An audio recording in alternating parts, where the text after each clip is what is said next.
I've heard this before on a few occasions, and basically it was saying this, that a pastor or somebody in power position would say that, you guys are in the crosshairs of God. And I'm thinking to myself, why would a loving pastor say that? A pastor is supposed to be a shepherd. Their job is to basically say, hey, look, here's what the map looks like. Here's where this road takes you. Here's where this road takes you. It really is not that glamorous of a job. It's not really that special. It's just, here's the road map. This is how to get to this destination here. If you want to go to this destination, here's how you go there. But anybody, think about it this way.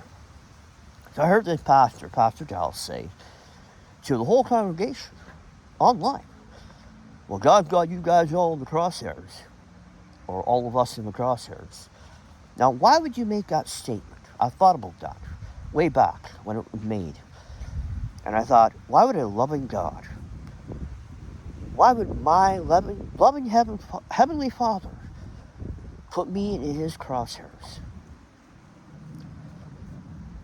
Think about this. I was watching a movie, and it was kind of about a sniper.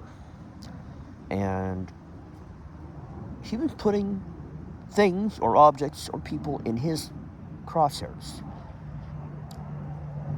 eliminating target practice, blew up a tin can. And I thought, is that really the way that our lovingly Heavenly Father is for us, his children?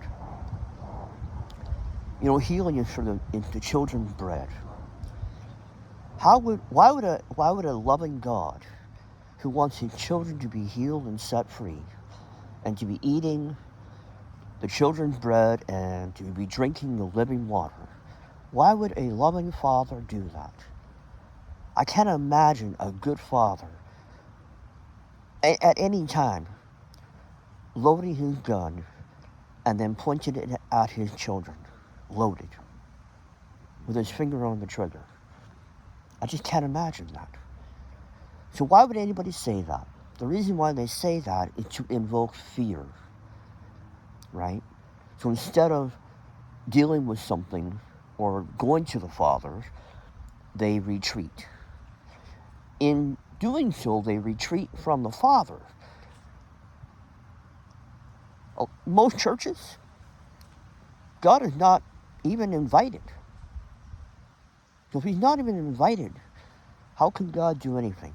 How can God, a loving God, help his people, help his children? I view God like a father with his hands wide open, his arms wide open. Kind of like the prodigal son and his father. That imagery.